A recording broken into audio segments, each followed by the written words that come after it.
Travel all across this land, me and you. And we'll end up hand in hand, somewhere down on the sand, just me and you. Just as free, free as we'll ever be. Just as free, free as we'll ever be.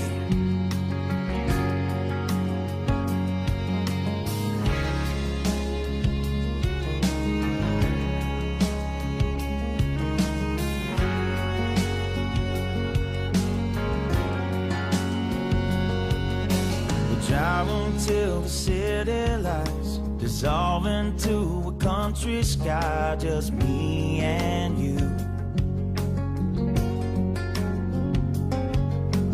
Lay underneath the harvest moon and do all the things that lovers do, just me and you.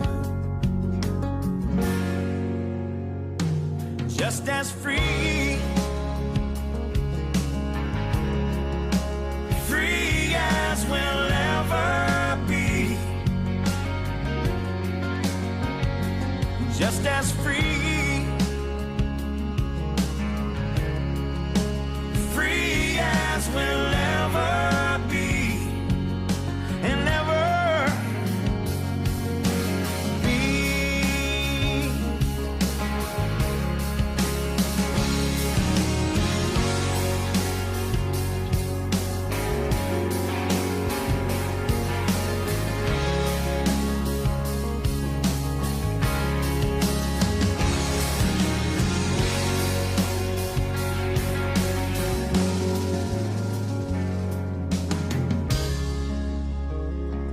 No, we don't have a lot of money.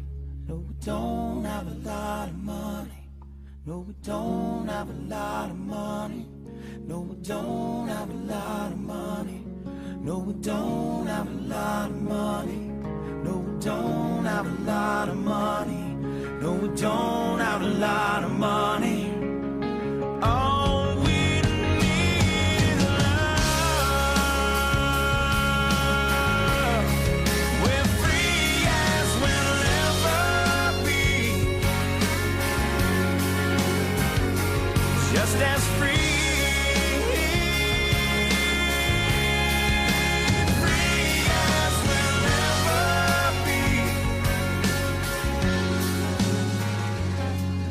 So we live out in our old van, travel all across this land, me and you.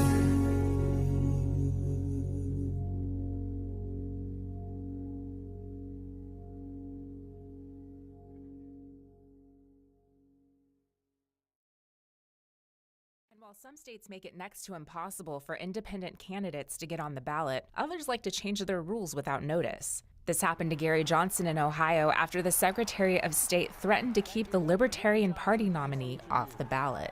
That is so maddening. Ohio law explicitly says people who use the independent candidate petition procedure put a substitution committee on the petition so they can use stand-ins. And the Libertarian Party didn't know who was running for president or vice president until the end of May.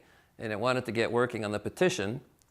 And it's too hard to be a party, so they did the independent petition. So they put stand-ins for president and vice president.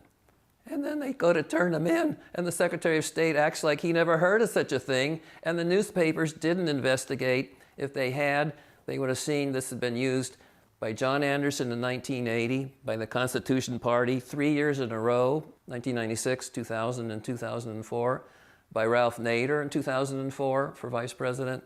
And they act like, oh, the Secretary of State did the Libertarians a big favor by letting them use this thing, which has been used all along.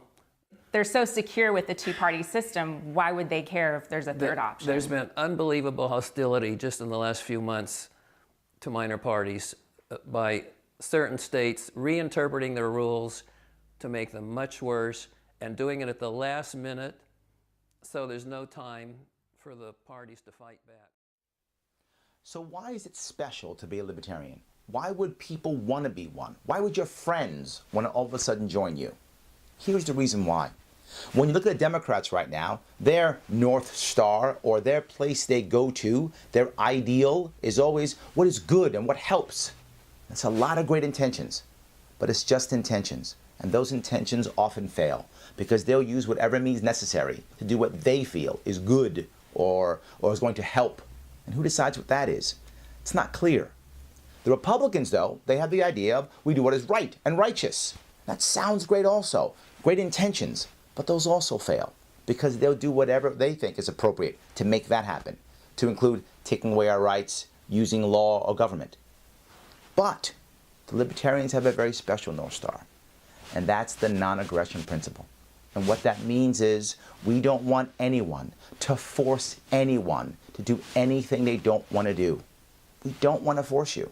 And if you want to do something that doesn't affect me, I'm okay with that. And that's our North Star.